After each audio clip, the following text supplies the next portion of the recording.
Good morning, witches. Well, actually, good afternoon. It's about to start. The sun is about to start setting. I'm excited to warm up with some love spells. Can you believe it? I'm doing a love spell. I've only ever done one love spell on this channel, and you guys blew it up. Apparently, the girlies love love. So before we actually get right into this video, please make sure that you're subscribed. And if you want to check out my witchery playlist, where I did cast a spell on this necklace this morning, let's get right into this love spell. For this love spell, I'm actually combining two technically different spells. One, I don't think TikTok really knew that this was a spell, but it is. There's girls all over the internet carving the initial of their crush into blush. I don't think that they realize. I think it's just like a very cute trend. First of all, I thought it was the cutest thing ever. Second of all, I thought, wow, I would love to turn this into a video and make like a really fun, exciting preface of a spell to this, just so it's not so simple. I like to make things slightly complicated, but very easy and practical. And two, the spell called the Sweetheart Sachet. I'm pulling that from this book, the spell book for new witches, and you could twist and turn it to whatever you want it to be. So that's exactly what we're going to do.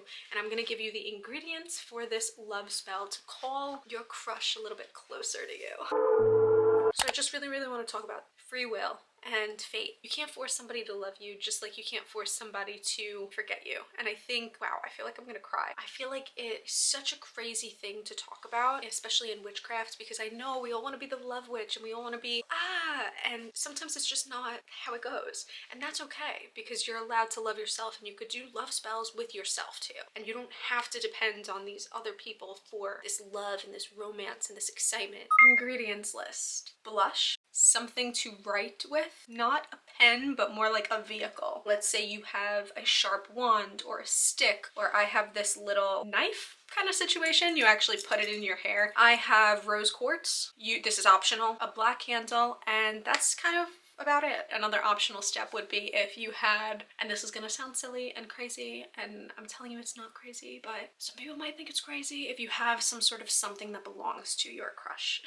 A shirt, a hoodie, whatever. Favorite scent. Scents are very powerful in spells. First things first, we are going to cleanse all of our ingredients. I'm just going to be using the flame from the black candle to cleanse everything. So in case you don't know what that means, or if you're like semi-new to this world of curiosities, this is one of my ingredients. This is also one of my ingredients. I'm just gonna kind of go like this, get it a little warm and toasty. I'm not sticking anything in the fire, but I'm just kind of letting the positive energy shift from the black candle into this. I use a black candle because black is for protection. You can also use a white candle if you do not have a black candle, or if you want to get crazy crafty, you can use pink or red or anything that kind of harbors that same idea of love. Just think Valentine's Day, but not as commercial, I guess. There you go.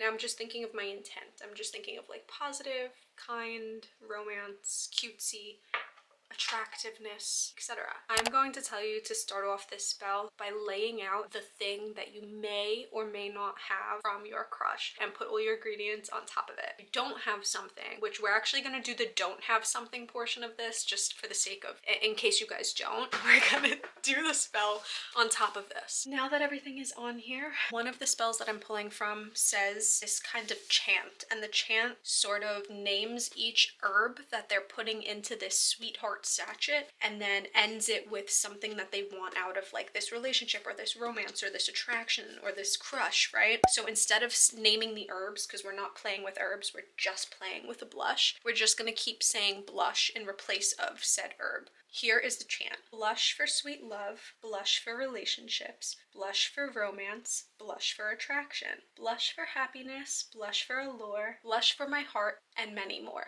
So I'm going to now say this chant while I am carving the initial into the blush. So bear with me while I try to multitask. Blush for sweet love, blush for relationships, blush for romance, blush for attraction, blush for happiness, blush for allure, blush for my heart, and many more.